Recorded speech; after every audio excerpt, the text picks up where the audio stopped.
Hello, Susan Corbett, Custom Machine Quilting. In this video, we're going to take a look at a great big bed quilt slash show quilt. There's a lot in it. With some quilts, especially with any custom quilt, the quilting is a marathon. There are many components in here that I'll get into in due time because it's a long video. This pattern is called Nestle Vine. It's a challenging quilt to make, designed by Sue Cody. There are, the main component is 5/8 inch hexies. There are 4,000 of those in the border alone, in those 28 border blocks. It's really quite something. All the hexies are hand-pieced. The appliqué is hand-appliqué. It took a long time to make and a long time to quilt.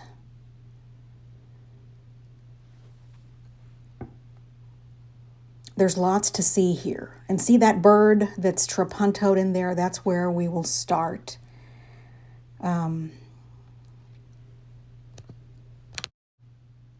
This bird is in the appliqué. There was a section, some background that I needed a big element to put in. So I enlarged it. I made a line drawing, a transparency, so I could place it accurately. And I cut out pieces of high loft polyester bat and just pinned those to the back of the top.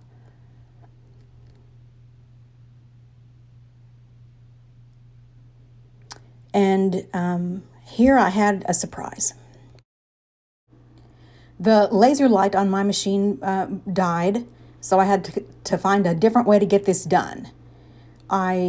So instead of doing, the typical trapunto, I just cut him out and outlined him with quilting. So he'll be quilted twice.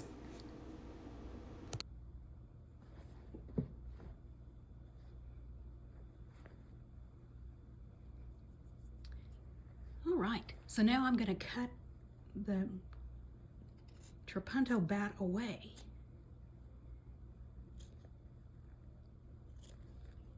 And you see how I never get the cut made cleanly all the way through. There's always some little fibers left over in there, so it's not as scary as you might think. And I often do these little snips because I always want to see what I'm doing and be very tentative, and if I can, get my finger there in between the batting and the fabric so I'm not cutting the fabric.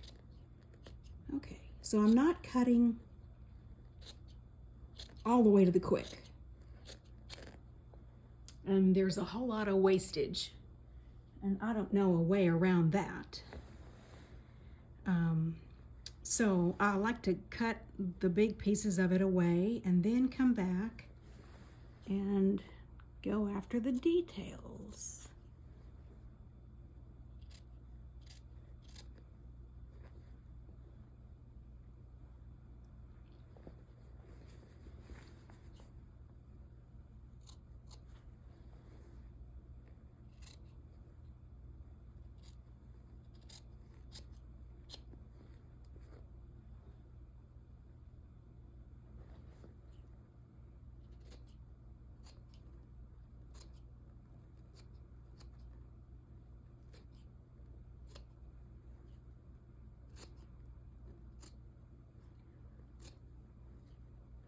I was never afraid of doing this, and I really can't tell you why. I guess I'm more excited about what the results are going to be than what the pitfalls could be.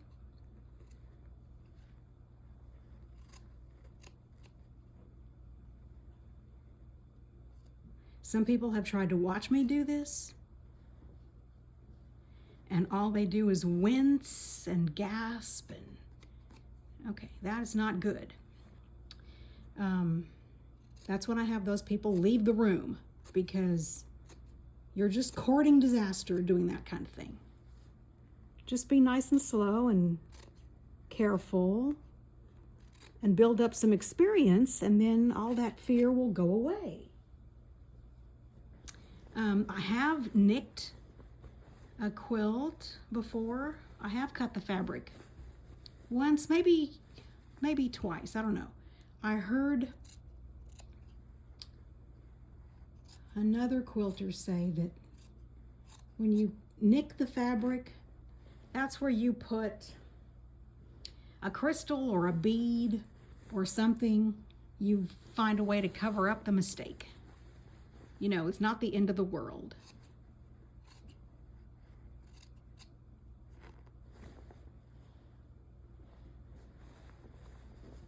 And what did I do? I think I quilted heavily over that part. Because, you know, trapunto, there's going to be dense quilting around it. Nobody ever saw it. And the one I did cut, it was the quilt of one of those worriers.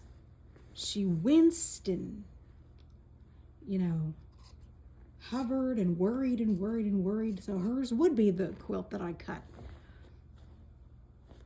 It just doesn't ever really happen. Okay. So there it is. Oh, I missed a spot. That happens.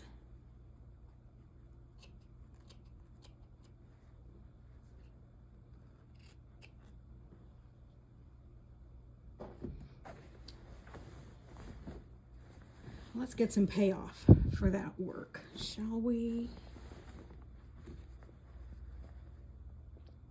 See how beautiful that is already? It's just going to get more gorgeous with the quilting. Beautiful.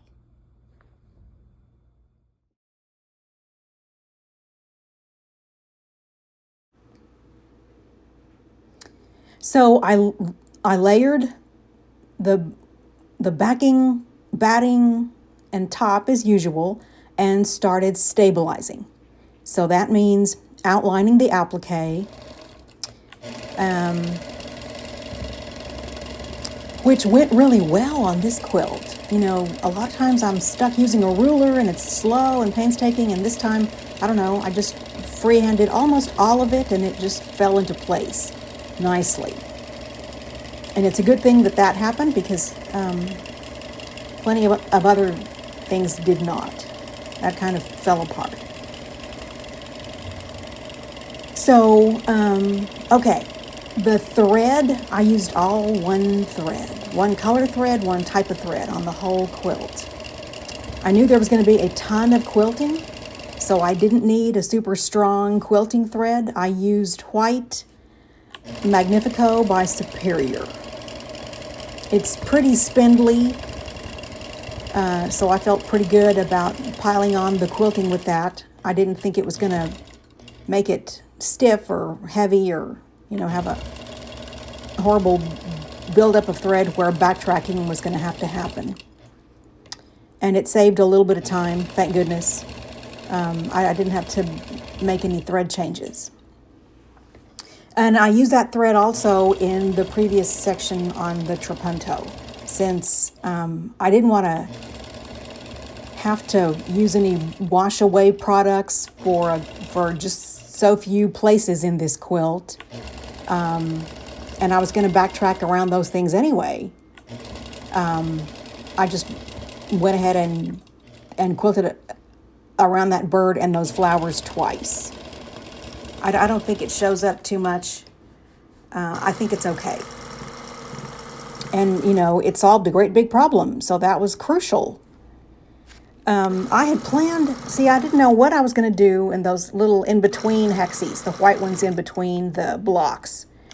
But I realized at the beginning I had to think up something because I had to get this stabilized. So it occurred to me, let's just crosshatch those things. That would be a good way to get around. So I quilted those, and then where I could, you know, where an idea of what to do in the border blocks was obvious, I would jump off every now and then and quilt some of those.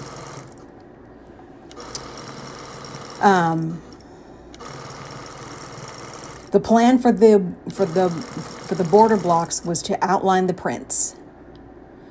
My client took so much trouble fussy cutting, carefully choosing all these little bitty tiny prints, and you know, they make all kinds of secondary designs. A lot of people, you know, who saw this quilt during its quilting process were not sure what exactly they were looking at. You know, it's all these strategically placed hexies, and it just matters where the color is and where and what the print does up against each other. So that was fun. I did not quilt the entire border all at once because in the beginning my objective was to get the whole thing stabilized. So it looks like I'm jumping all around here in this video, and I guess I kind of was, but I'm just going in sequence from one side of the quilt down to the other to get that quilt off of 3 rollers and onto 2. That gives me flexibility of movement. I can quilt the parts I know I'm going to quilt a certain way, and then leave the big question marks for the end.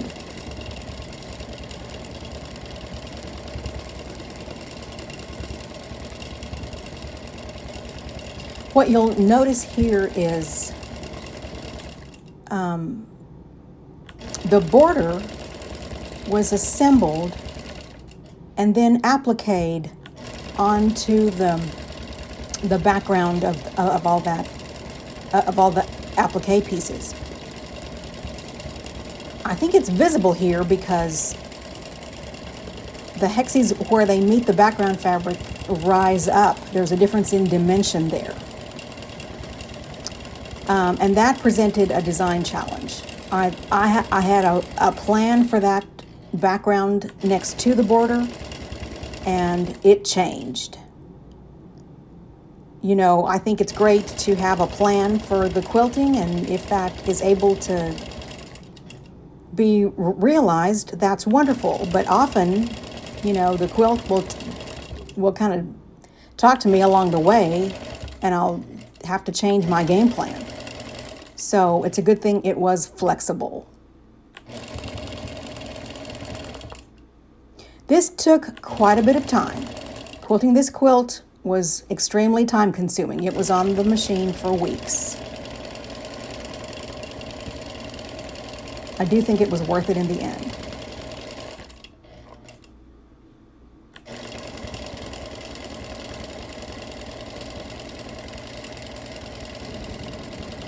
I had thought I would change thread color, and then I ended up, well, I think I did a little bit toward the very end, but not much. I think I used some clear thread for just a couple of little places where I was uncomfortable using white thread on some dark fabrics, for example. But the thread being so thin and spindly,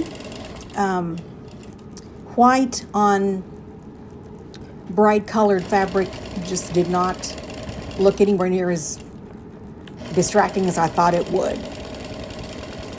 You know, all those hexies are so little, and I wasn't quilting every little detail down, just, you know, the major elements. So there's not a ton of thread on those blocks.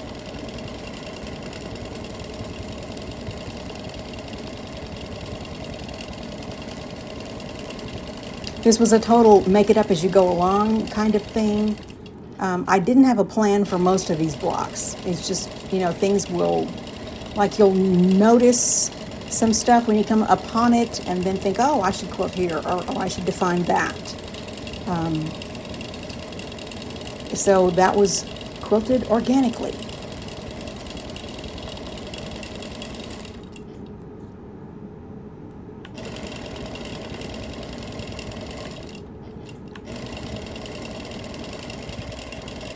One of the remarkable things about this quilt is the choice of fabrics. I'm just amazed at all the little, the huge variety of the little bitty prints.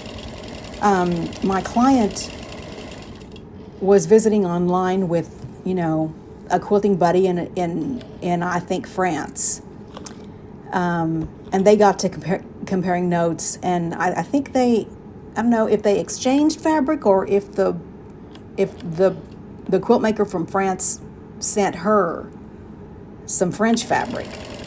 But that was really fun because there are some things in here that, some fabrics I hadn't seen before. That was just a really nice exchange with a good benefit.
You'll notice the hexies that are pink and green.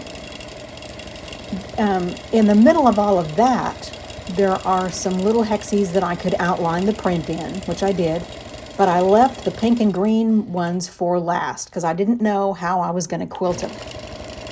So that's coming later on. I came up with an extremely simple fix that I liked really well. And sometimes those decisions, just get put off till the very end for, I don't know, any number of reasons. Here I'm doing swirls in some of the blocks where there was nothing to outline or emphasize. A swirl is one of my favorite things to do on a hexie of any size. That just seems to make sense. But it's going to squash the fabric a lot more than something else might. So that's a thing to keep in mind.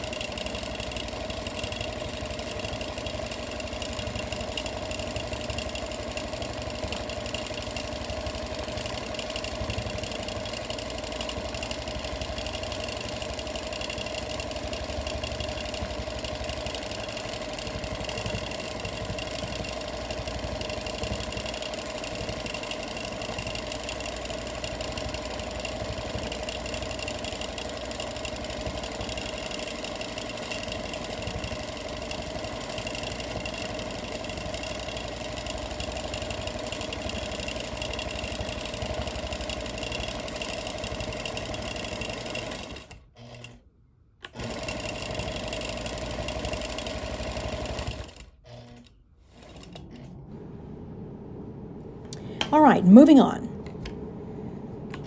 Here I'm outlining the applique between two of the borders with the big backgrounds. So you'll see there on the left, one of the flowers I trapuntoed. In the long vertical spaces of that border, that's where I put those birds.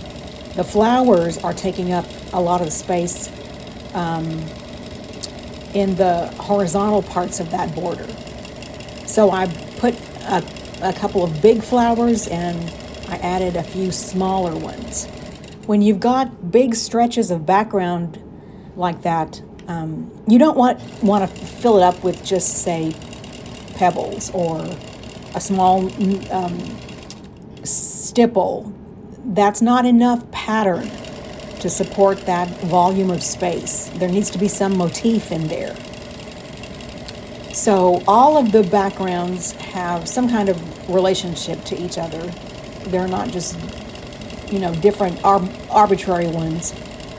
They're pretty similar, but there are differences.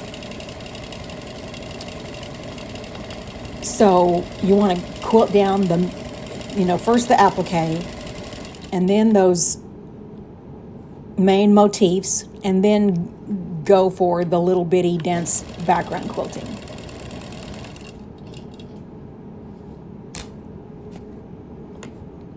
Now the hardest thing there is to quilt, I think, depending on the angle, is a long, broad, smooth curve. Little tiny shapes are much easier to quilt than like alongside those stems. So that's where I would end up using a ruler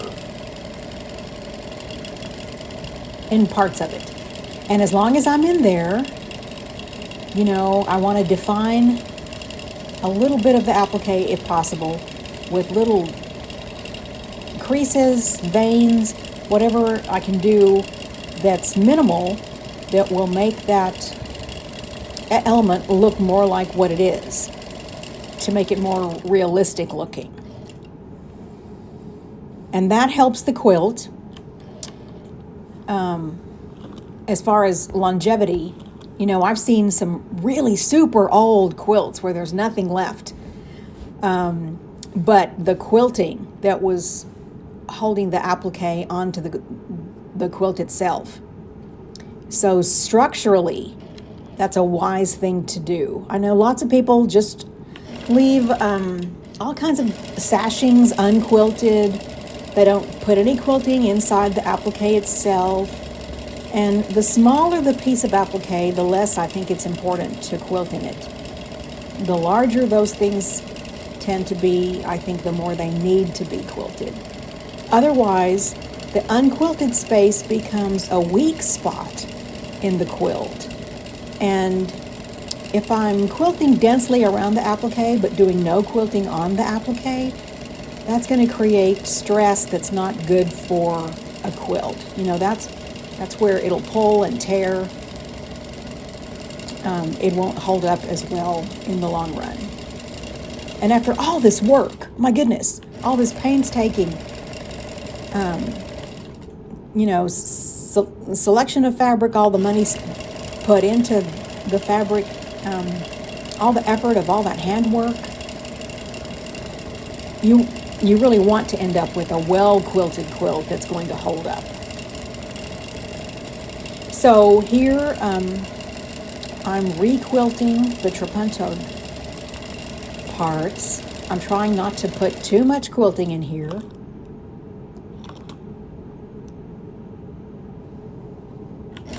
But being white on white, see, if I was using a contrasting thread, this would be a real issue. You would see two lines, and that would be pretty unsightly.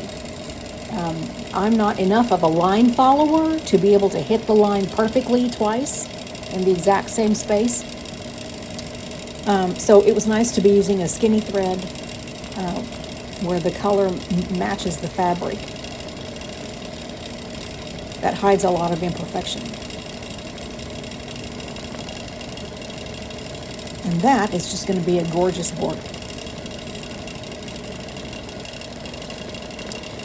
For the birds in this part of the border, they're not on screen at the moment, but it's the same border. I, of course,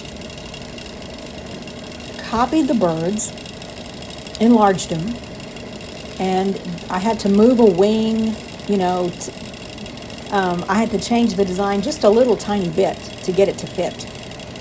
And I wanted them to be mirror images of each other from one side to the next. So, you know, I was really following my pattern or remaking the pattern. For these flowers, you know, I can make these flowers pretty easily just freehand. So I freehanded those on there. You could mark and quilt precisely, but then you'd have to get a mark out. So it's nice to have some experience quilting what you're doing and to be able to quilt some things freehand. It's much faster. Okay, so on the other side of that border, more toward the middle of the quilt, there's some appliqué in the middle, in the center medallion. And then there's these rows of, there's this one row of 3 hexies that encircle it. So I'm outlining those hexies as much as possible. And then on the other side of the row, you know, when I came back to finish the outline, that's where I'm putting in some outline quilting of the hexies themselves. And this was one part of the quilting process that went fairly quickly, because so much of this just did not go fast at all.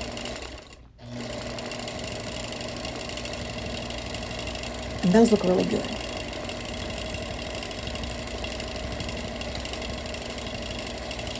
I got this out of the way during the stabilizing portion of the quilting. And then I would come back later on, you know, once all the stabilizing was finished, and start really putting in all the small detailed background quilting.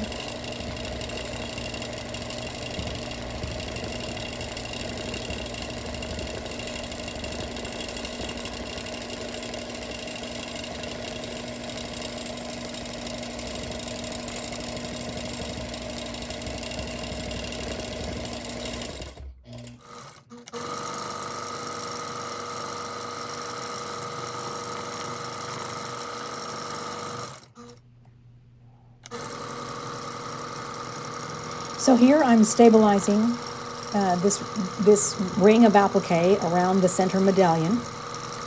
And to get that done as expeditiously as possible, I'm just quilting the leaves and the flowers. The circles in between, I can pick those back up when I go to put in the background quilting, because I'm going to be quilting around those once or twice once I do the actual background quilting. So I can leave that for later.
So here's a look at how this got quilted, just to show you what's coming up. See the good contrast in here?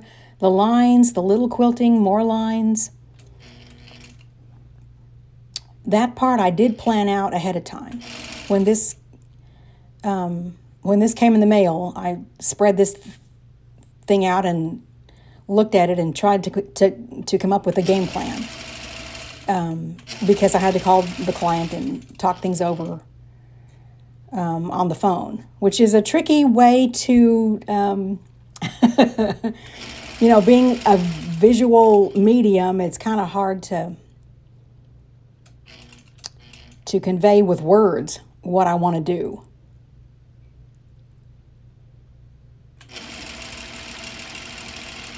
So I decided some straight lines with some curved lines would look really good. And there's a lot of space in here.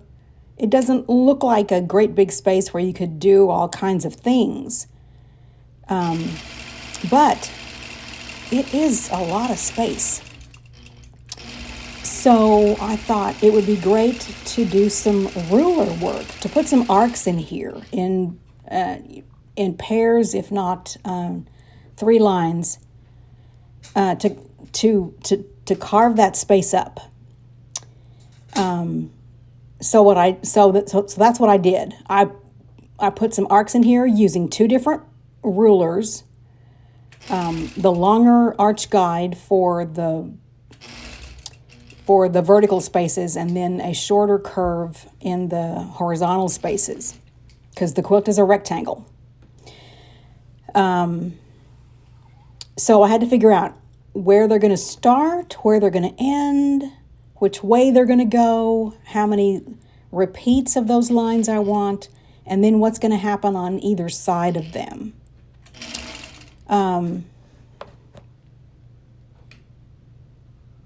So there were going to be lines in the very middle of the medallion and a little meander in the next background. And then here where I'm quilting, I wanted some more radiating lines, but they'll be shorter and going in a whole different way. And then underneath the arcs, that's what I was going to do, a more complex background fill with a whole bunch of things going on that would more closely resemble the background fill in the next border out. I think it sounds more complicated than it really is.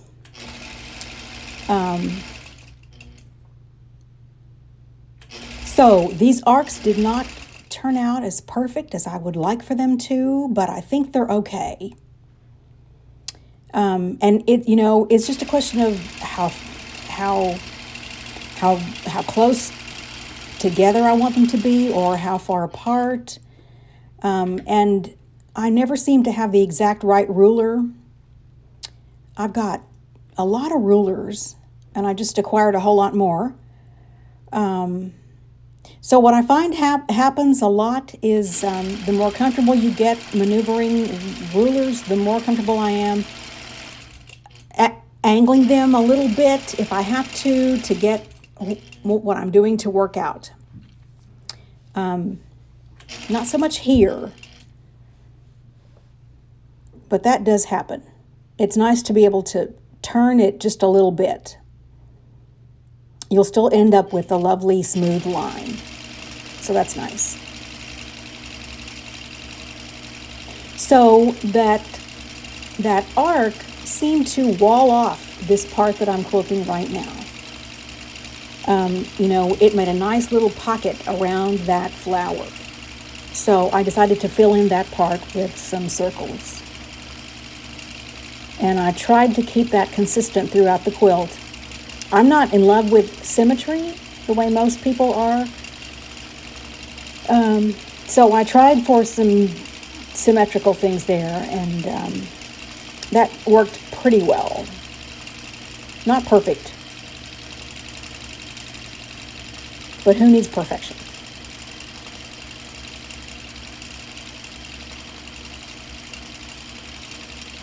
And as long as I was there, this was a good opportunity to go ahead and get that part out of the way.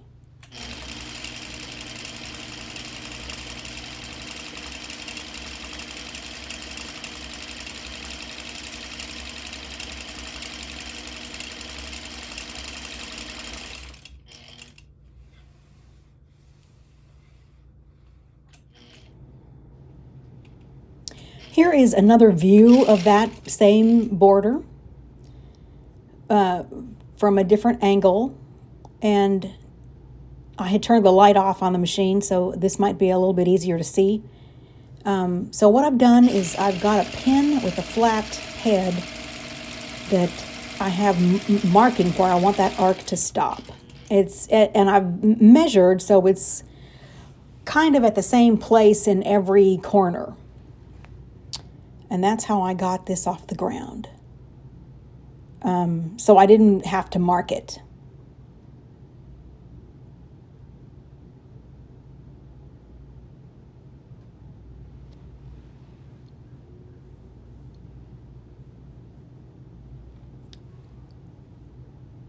This is a measure, I don't know, 5 times and to sew once to get the placement right.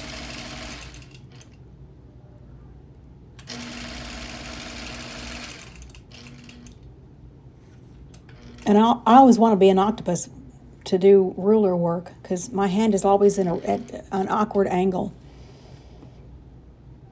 But it got done.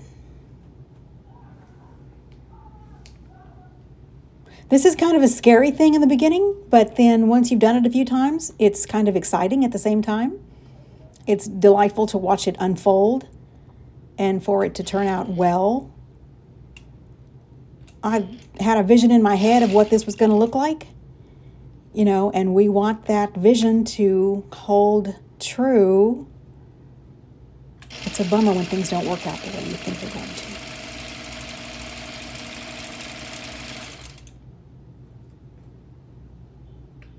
I'm not aiming for total precision here. The lines look about the right size, but I'm really just eyeballing it.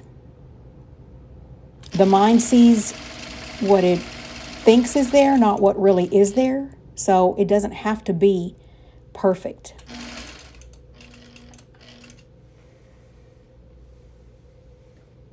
I learned that doing a whole lot of cross-hatching on a quilt one time. I thought it looked really, really terrible and did my best to talk the client out of cross-hatching her entire quilt because it was going to be slow and no fun at all. And I took it off the machine and looked at it vertically, and it looked perfect. And then it won a first place ribbon in a quilt show, and the judge remarked at how perfect the lines were. And those lines were not at all perfect, not in any way, shape, or form.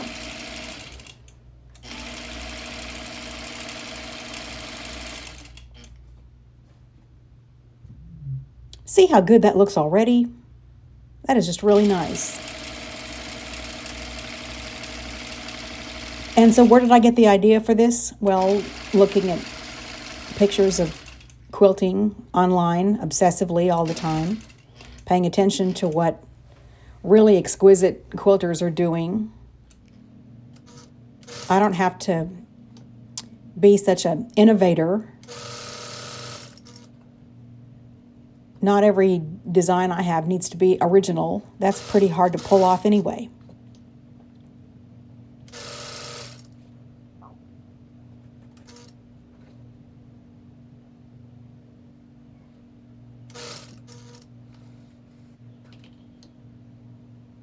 Okay, so now, as long as I'm there, it's nice to go ahead and get some of those little straight lines out of the way. So they're going to be radiating from the very center of the quilt. So once again, I'll explain this part. You put the ruler in the center on one end, and then you put the other end where you want your line to go. And then you quilt along that line on the ruler. So I'm just traveling around. So the ruler always stays. at the center of the quilt. And the other end of the ruler moves to where you want the far end of that line to be. I hope that's making sense. And I'm not measuring, I'm eyeballing it once again, traveling along those arcs that I've just put in. And since those lines are so short, this is going pretty quickly, which was fortunate. So that's big payoff for not too much work on this part of the border. So you see already how nice it is to go from lines to dense background quilting that's really curly and round, to more straight lines, to the big broad curved lines, and then the dense background quilting yet to come. It's not, I mean, if all the quilting was the same over the whole thing, that would be boring. There wouldn't be a lot of great stuff to look at. With all these different contrasting elements, you have multiple areas to delight the eye, and it just keeps you looking. It's attractive and fun.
So here's a look at how the background quilting was going in some parts. So it's a combination of leaves, circles, some echo, all different kinds of echo.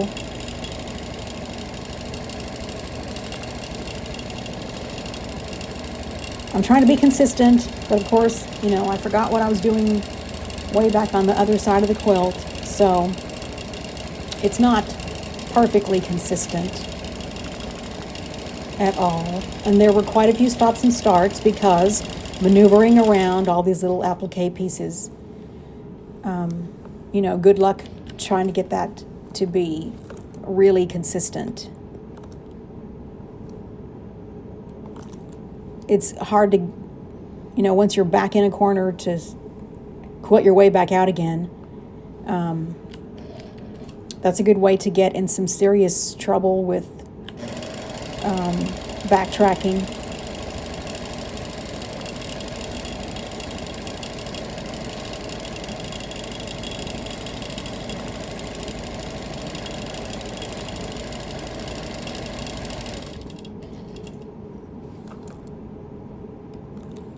It makes me really nervous to start quilting a quilt like this, and then at some point a loosening up happens when I remember, oh yeah, I've done this before, I know what to do. Oh, and also right around this particular flower, the black and white one,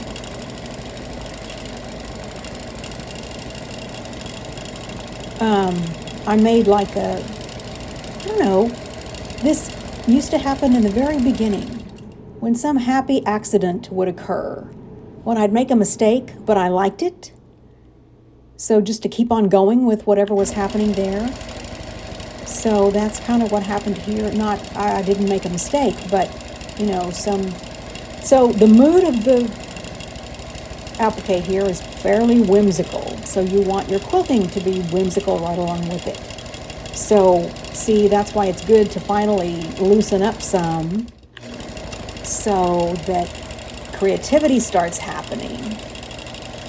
And some pretty cool stuff that I didn't plan, you know, that I didn't know I was going to do, ends up developing.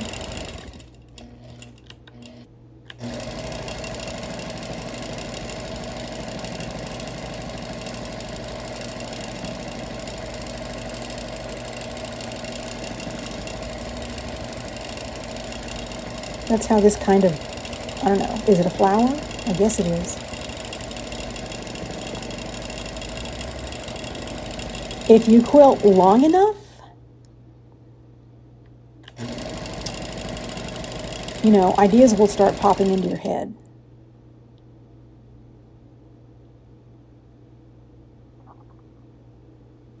But there's still a whole lot of, okay, now what do I do?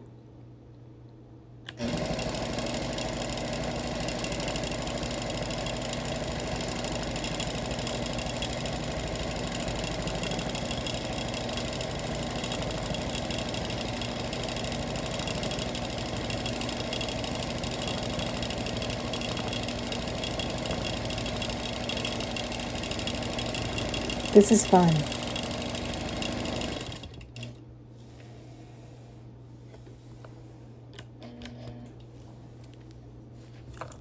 So that got filled in.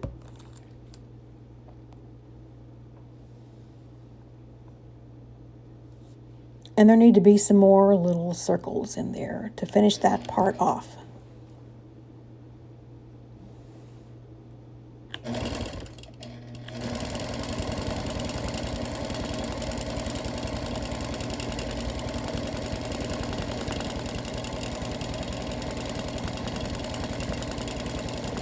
They don't all have to be the same size.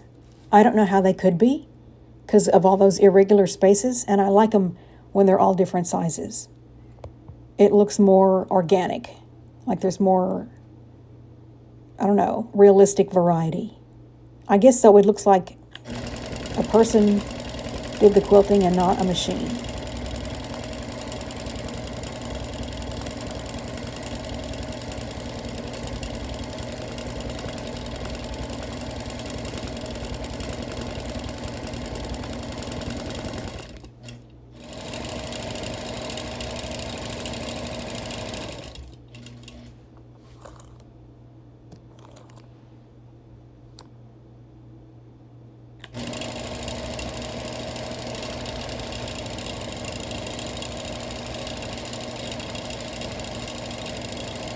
So in and around these stems, I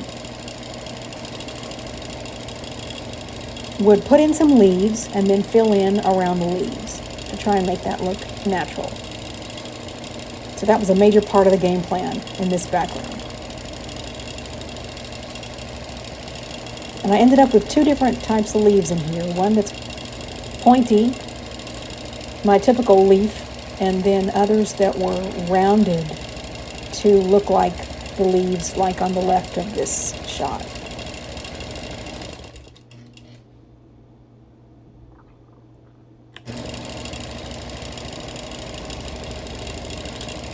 This is like a leaf echo.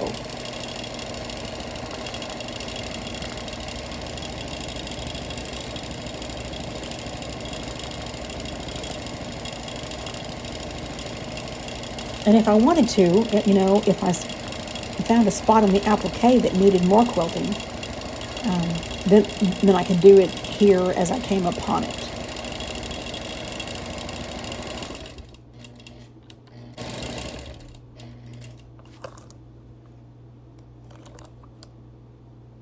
It's pretty lively.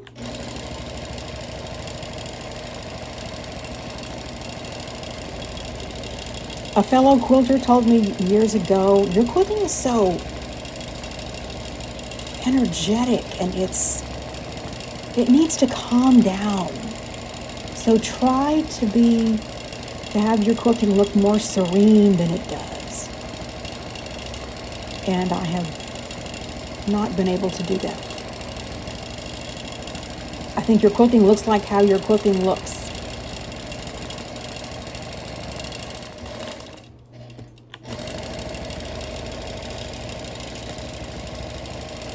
Maybe it can look lively and serene at the same time.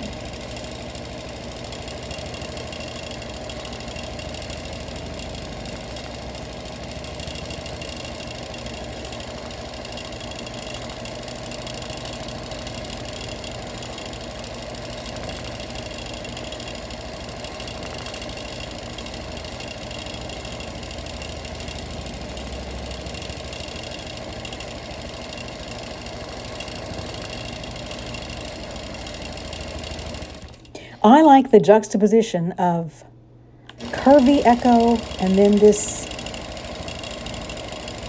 well, these curves, they're curves, but they're a bit straighter. They radiate, they fan out. I like that a lot.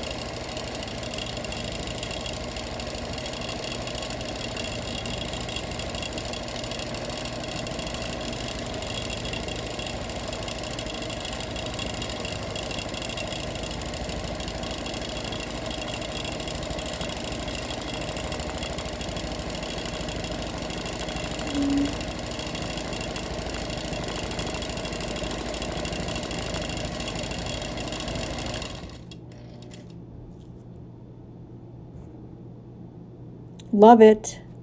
There's a few spaces to go back in there and fill. More stops and starts.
Okay, on the other side of that vine, that stem, there's a big old empty space.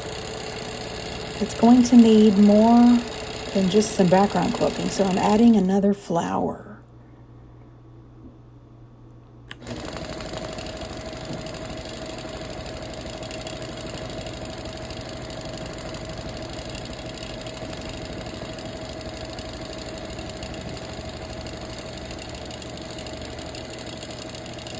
And I like variety, so I opted for a little bit of a different looking one.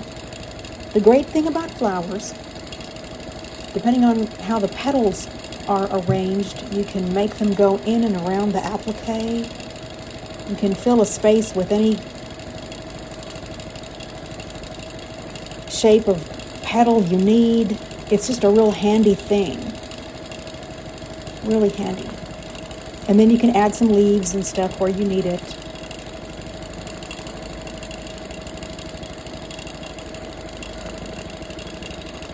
So see that flower above the stem? The one that's already quilted. It is a swirl with some petals around it. And I think that's, I don't know, kind of jaunty and whimsical. It's different. It looks extremely contemporary. It does not look like a really realistic flower. I was liking how that was looking. So around this one, I echoed the petals once and then went to put in the little dense background fill. I don't always echo, but it tends to set off your larger motifs really nicely so they don't get lost.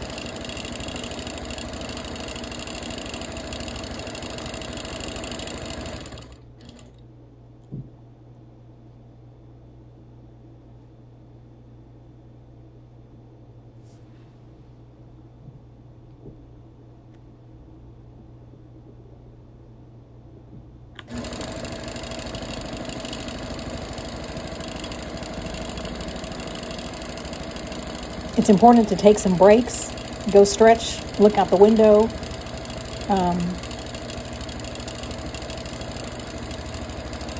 And then scroll the quilt back and forth to refresh my memory what I did way back over there on the other side of it to try and achieve some consistency.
And here's how that looked at the, when I was done quilting. Isn't that pretty? In here, I debated whether to quilt around that middle part of the flower, and I later went back and did outline it. It looks really good. So here's the medallion of the quilt. I've put in quite a few radiating lines already. So just a quick explanation of how that happens. You pick the point at which the lines will radiate from. And I've marked it here with that pin. It's the point of that basket or container or whatever it is. So to get the lines to radiate, you know, I'm gonna figure out where the line starts and then put the other end of a ruler at where I want it to end, and then that's where you sew. And so this line, this point here, the ruler stays there all the time, and you just move and move and move out as needed. I'm not completely precise about this. I'm eyeballing it a whole lot. As you can see here, you know, I just scoot the needle over a little bit and start a new line. So I'm eyeballing that part of it, but I'm keeping the ruler here at the point of origin and then spacing it out where I want it to be. Now this would go quickly if I were not dealing with all the applique in between. So this is another design that I think is really worth it a lot of the time. And I'm thinking, well, that medallion's not so big. That won't take up all the time in the world. Yes, it will. It most definitely will. I'm not marking it. I haven't marked any lines. Well, I haven't put any marks on this quilt at all. So what's going to happen is the lines are going to get more and more level. And when they get down to here,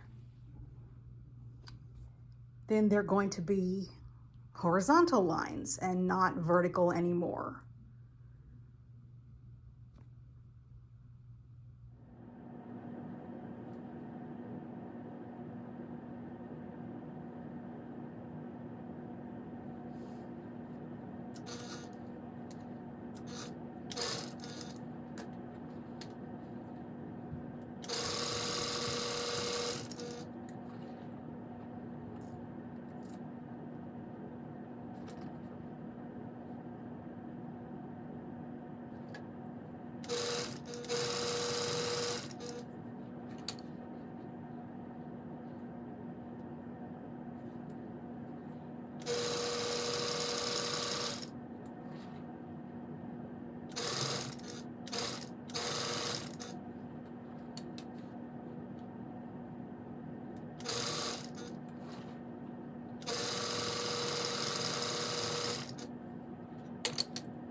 So in the previous section where I was doing the long, mostly vertical lines, that was kind of fun because the payoff was really good, getting to see it all come together. This part was a lot more tedious. This is where you go, how did I get myself into this mess? Because keeping the lines at the same angle, in and around all those little applique pieces, that was just kind of hard. And they get more and more horizontal. So, I don't know, it was just tricky. You know, there's a thing that happens where, well, that medallion isn't so big, that won't take very long. And then, of course, it does.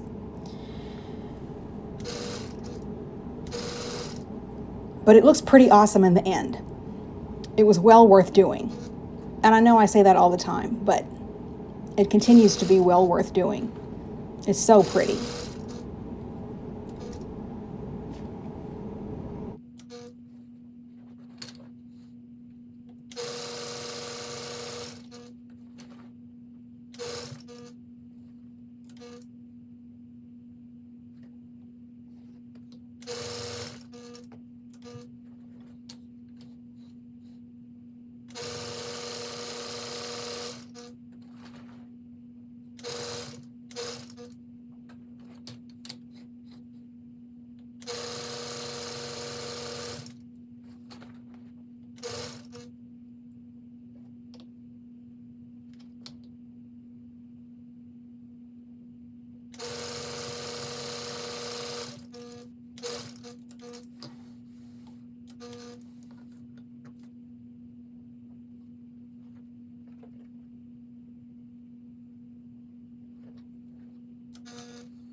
And this is where I'm thinking, oh, I'm almost done. This is great. Nope, there's still the other side of it left to be done. But look how beautiful that is. Isn't that gorgeous? There's those lines. Okay. And this is when I came to the conclusion that my plan for quilting this very outer background space was not going to work.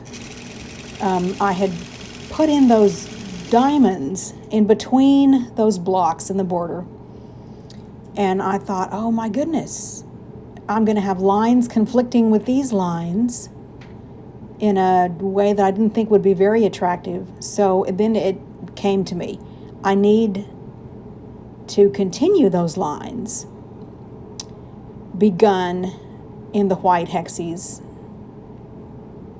up to the appliqué. That's what needs to go in this border. That would be cohesive. That'll be so gorgeous. But I know what's coming. I mean, there's a lot of border. And that's, I mean, you know, there's all that appliqué to get around. And look what we just went through with the radiating lines around the medallion. It's the same multiplied by a factor of I don't know what out here in this outer border. So that is going to be zero fun. And it wasn't fun. You know, some parts of it where there wasn't as much appliqué when it was going well, it was pretty satisfying. But it's like the more you quilt, the more there is to quilt. And, you know, this is not precise. This is hand piecing. And that's what I'm basing the lines on, the angles of the lines. But I've already quilted those blocks. So I've obscured the piecing lines of the hexies. So it was really easy to mess up. It's not that straight lines are hard to do. It's just that it's so easy to mess them up. And I did have to rip some things out, but not too much. There was hardly any ripping. It's just, you know, this is a long, tedious process. And by this point, I'm ready to be done. I'm just ready for this to be over and to move on to something else. People think I have unlimited patience, which is not anywhere near true. I think it turned out pretty well, but it just wasn't fun at all.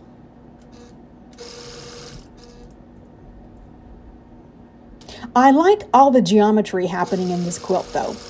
You've got hexagons, you've got diamonds, you've got straight lines, you have curved lines. I guess, what shapes do we not have? There's not a whole lot in the way of squares here.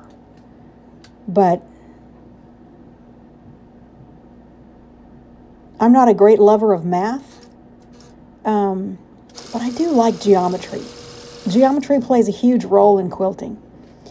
For me, in a visual way, not so much with equations.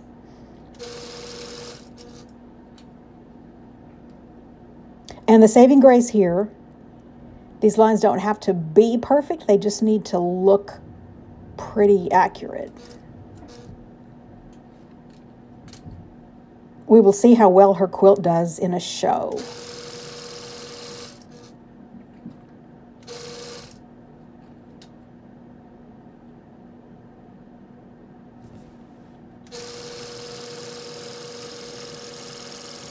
Now, could I have used a stencil to mark these lines? Would that have made it easier? No. I mean, it would in theory, but I'm trying to get the lines to match up with the hexagons. So they would still be off. I think that would just create more problems. And then I'd have to remove a line, which I don't want to do. I don't want to be putting a chemical in a client's quilt and then squirting water on it or some kind of remover and risking fabric bleed or, who knows what. I'm just not willing to take that kind of a risk because that backfires on my own quilts so often with regularity. So, plus marking just prolongs the work. Sometimes marking is really the way to go, and other times it just really isn't.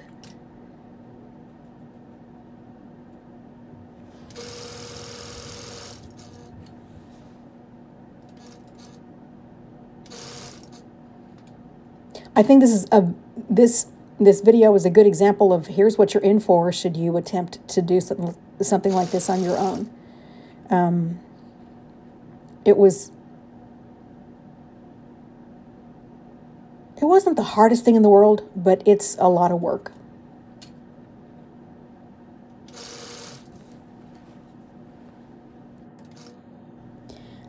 Another issue when you're doing these kinds of lines, that pressure foot, even though this is hopping around, it still wants to push the fabric. So if I've quilted a line in one direction, and then I'm cross-hatching across that line in another direction, if there's any fullness in the fabric, you run the risk of pushing the fullness in a way that you create little furrows. Like you can tell which way the presser foot was pushing the fabric. And it needs to not look like that. It needs to look flat. So often, hopping around to carve the space up to take up the fullness keeps you from being able to quilt in as continuous a line as possible. Managing the fullness is a huge issue in machine quilting. And quilting lines on a white piece of fabric, all the imperfections are going to be out there on full display.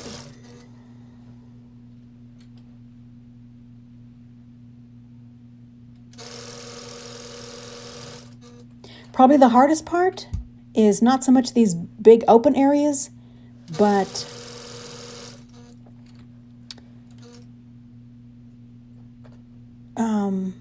let's see. Well, there will come a prime example here before too long.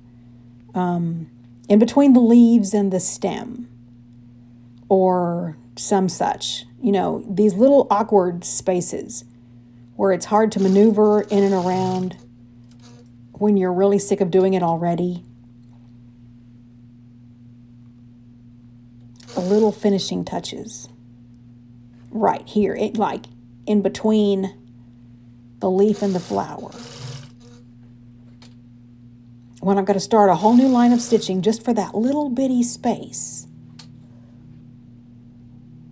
And then going in the other direction.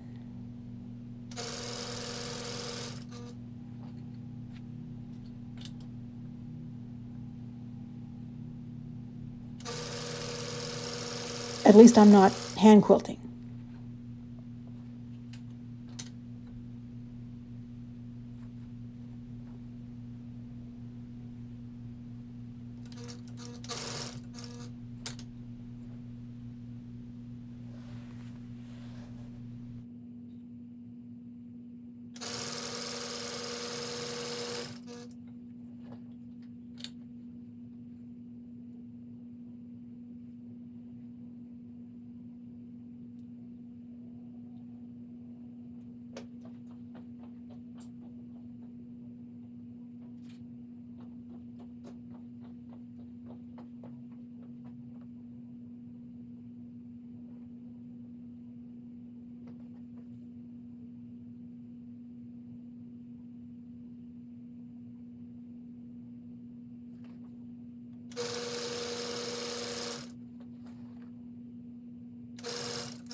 Here, you see how I've put feathers at the bottom of that stem that look like that leaf. That was to obfuscate. The angles of those diamond cross-hatchings do not come out right. So that was a design decision based on a problem. And here is a look at the overall quilt. Wow, doesn't that look great? I mean, see the huge payoff of all those diamonds in there, because it just looks so different from the other border it's next to. And here's another look at the border blocks, which my client was calling tents. Here's all that little painstaking outlining of things. So cute.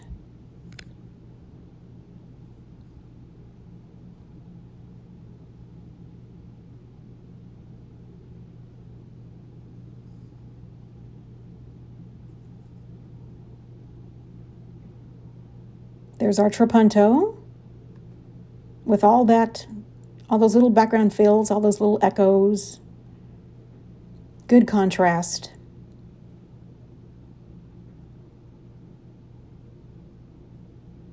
The arcs, the radiating lines.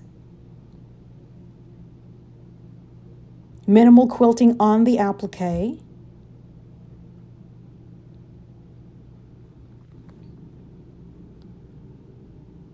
Little flowers and such in that background space.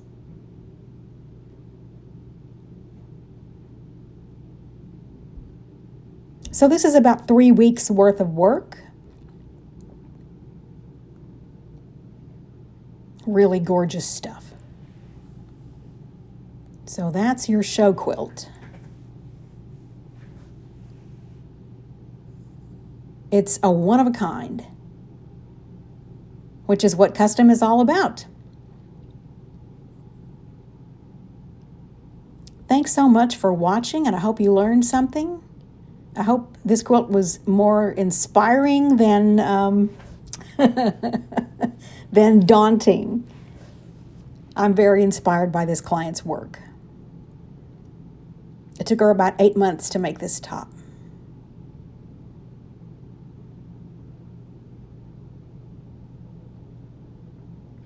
So come back for more later on. See you soon.